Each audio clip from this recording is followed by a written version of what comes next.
Rosita Isa est une génisse de 18 mois. Avec son pelage fauve, elle ressemble au jersey de sa race. Mais cette vache bénéficie de soins très particuliers. Carlos s'est chargé de s'en occuper. Tous les jours, c'est lui qui la soigne et lui apporte à manger.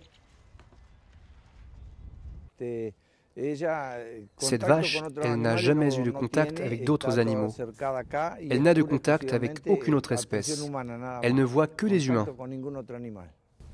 Rosita vit enfermée dans cet enclos où elle est surveillée 24 heures sur 24. Quand Carlos s'en va, il active un système d'alarme. Elle doit être surveillée en permanence, car c'est presque un être humain. C'est la seule au monde, il faut la protéger. Rosita produit du lait qui ressemble au lait maternel. Il contient deux précieuses protéines très abondantes chez la femme et presque absentes chez une vache ordinaire, la lactoferrine et le lysosime. Une première que l'on doit notamment à Nicolas Smucci, l'un des scientifiques qui a donné naissance à Rosita. Ces protéines sont importantes pour le système immunitaire, car elles aident à prévenir les infections du système digestif et à absorber le fer. Le but n'est pas de remplacer l'allaitement, mais d'offrir un complément aux enfants qui sont privés de leur mère ou dont la mère ne peut pas allaiter.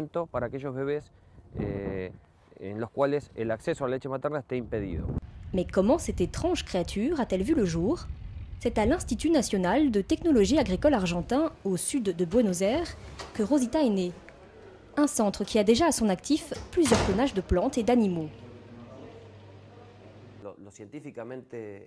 D'un point de vue scientifique, la grande nouveauté de notre travail, c'est d'avoir réussi à implanter deux gènes humains en même temps dans une cellule animale. Jusqu'ici, on avait réussi à transférer soit un seul gène, soit deux gènes séparément. C'était plus risqué car ça mettait en danger la viabilité de la cellule. Ce transfert de gènes humains vers une cellule animale s'appelle la transgénèse. C'est la première étape. Ensuite intervient le clonage. La cellule transgénique obtenue est implantée dans un ovocyte de vache donneuse, conservé au chaud pendant 24 heures. Les scientifiques vérifient que l'ovocyte est en bon état au microscope avant de le nettoyer.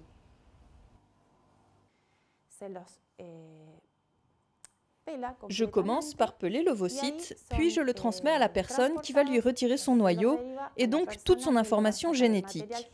Ce noyau, on le remplace par celui de la cellule donneuse, c'est-à-dire, dans le cas de Rosita, celui de la cellule transgénique qui contient les deux gènes humains.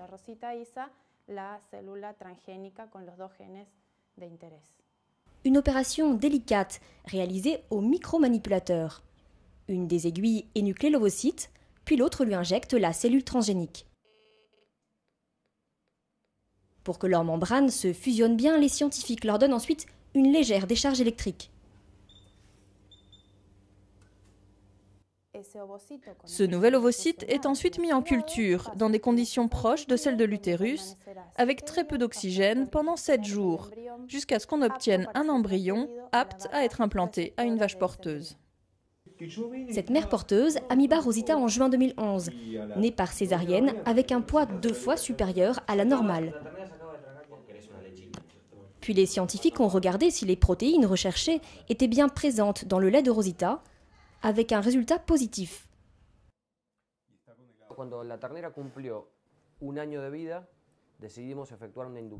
Quand Rosita a eu 1 an, nous lui avons injecté des hormones de croissance pour provoquer la lactation.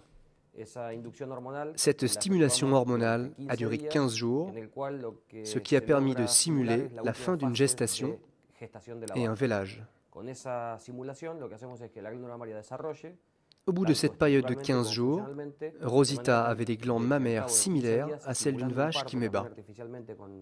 Ainsi, elle a pu donner du lait.